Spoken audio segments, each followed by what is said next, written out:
श्री गणेशाय नमः। श्रीमन्नारायण चरणौ शरणं प्रपद्ये। श्रीमते नारायणाय नमः। विजया एकादशी व्रत कथा और महत्व। विजया एकादशी का महत्व। धर्मराज युधिष्ठिर बोले, हे जनार्दन, आपने माघ के शुक्ल पक्ष की जया एकादशी का अत्यंत सुंदर वर्णन करते हुए सुनाया। अब आप फाल्गुन मास के कृष्ण पक्ष की एकादशी का क्या नाम है तथा इसकी विधि क्या है, कृपा करके आप मुझे बताइए। श्री भगवान बोले, हे राजन, फाल्गुन मास के कृष्ण पक्ष की एकादशी का नाम विजया एकादशी है। इसके व्रत के प्रभाव से मनुष्य को विजय प्राप्त होती है। यह सब व्रतों से उत्तम व्रत है। इस विजया एकादशी के महात्म के श्रवण व पठन से समस्त पाप नाश को प्राप्त हो जाते हैं। भयंकर शत्रुओं से जब आप घिरे हों और पराजय सामने खड़ी हो, उस विकट स्थिति में विजया नामक एकादशी आपको विजय दिलाने की क्षमता रखती है। विजया एकादशी व्रत कथा। एक समय देवर्षि नारद जी ने जगत पिता ब्रह्मा जी से कहा, महाराज, आप मुझसे फाल्गुन मास के कृष्ण पक्ष की एकादशी का विधान कहिए। ब्रह्मा जी कहने लगे कि हे नारद, विजया एकादशी का व्रत पुराणों तथा नए पापों का नाश करने वाला। इस विजया एकादशी की विधि मैंने आज तक किसी से भी नहीं कही। यह समस्त मनुष्यों को विजय प्रदान करती है।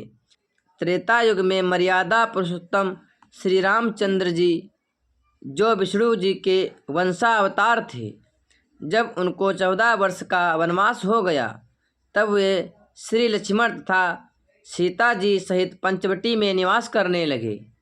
वहाँ पर दुष्ट रावण ने जब सीता का हरण किया, तब इस समाचार से श्री रामचंद्र जी तथा लक्ष्मण अत्यंत व्याकुल हुए और सीता जी की खोज में चल दिए।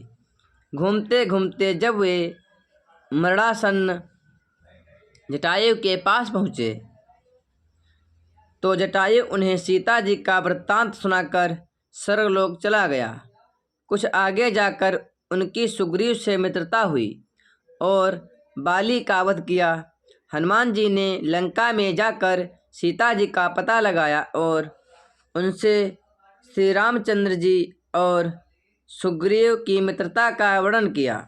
वहाँ से लौटकर हनुमान जी ने भगवान राम के पास आकर सब समाचार कहे। श्री रामचंद्र जी ने वानर सेना सहित सुग्रीव की संपत्ति से लंका को प्रस्थान किया। जब श्री रामचंद्र जी समुद्र के किनारे पहुँचे, तब उन्होंने मगरमच्छ आदि से युक्त उस अगाध समुद्र को देखकर लक्ष्मण जी से कहा कि इस समुद्र को हम किस प्रकार से पार करेंगे। श्री लक्ष्मण जी ने कहा, हे पुराण पुरुषोत्तम, आप आदि पुरुष हैं, सब कुछ जानते हैं। यहाँ से आधा योजन दूर पर कुमारी द्वीप में वकदालभ्य नाम के मुनि रहते हैं। उन्होंने अनेक ब्रह्म देखे हैं। आप उनके पास जाकर इसका उपाय पूछिए। लक्ष्मण जी के इस प्रकार के वचन सुनकर श्री रामचंद्र जी वकदालभ्य ऋषि के पास गए और उनको प्रणाम करके बैठ गए।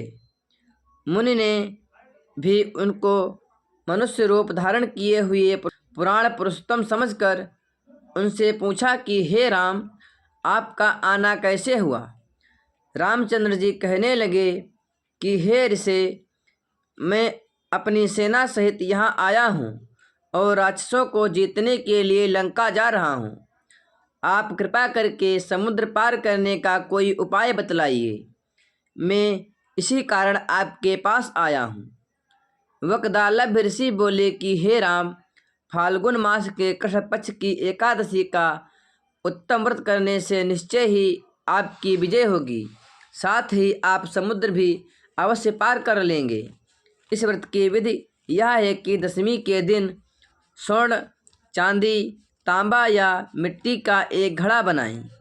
उस घड़े को जल से भरकर तथा 5 पल्लव रख वेदिका पर स्थापित करें। उस घड़े के नीचे सतनजा और ऊपर जौ रखें। उस पर श्री नारायण भगवान की स्वर्ण की मूर्ति स्थापित करें। एकादशी के दिन स्नान आदि से निवृत्त होकर धूप दीप नैवेद्य नारियल आदि से भगवान की पूजा करें। तत्पश्चात घड़े के सामने बैठकर दिन व्यतीत करें और रात्रि को भी उसी प्रकार बैठे रहकर जागरण करें। द्वादशी के दिन नित्य नियम से निवृत्त होकर उस घड़े को ब्राह्मण को दे दें। हे राम, यदि तुम भी इस व्रत को सेनापतियों सहित करोगे तो तुम्हारी विजय अवश्य होगी। श्री रामचंद्र जी ने ऋषि के कथानुसार इस व्रत को किया और इसके प्रभाव से दैत्यों पर विजय पाई। अतः हे राजन, जो कोई मनुष्य विधिपूर्वक इस व्रत को करेगा, दोनों लोकों में उसकी अवश्य विजय होगी। श्री ब्रह्मा जी ने नारद से कहा था कि हे पुत्र, जो कोई इस व्रत के महात्म को पढ़ता या सुनता है, उसको वाजपेय यज्ञ का फल प्राप्त होता है, जो कि श्री रामचंद्र जी ने इस व्रत को किया, जिससे राक्षसों पर विजय पाई। यह थी विजया एकादशी व्रत कथा और महात्म।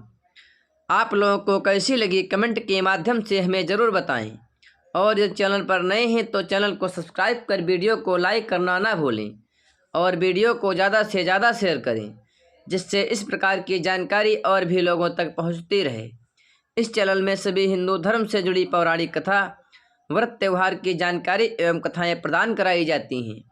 प्रेम से बोलो लक्ष्मी नारायण भगवान की जय हो, श्री रामचंद्र भगवान की जय हो, माता सीता की जय हो, देवर्षि नारद की जय हो। आप सभी भक्तों को हमारी ओर से विजया एकादशी की हार्दिक शुभकामनाएं। आपका दिन मंगलमय हो और आप पर भगवान विष्णु माता लक्ष्मी की सदैव कृपा बनी रहे। जय श्री गणेश।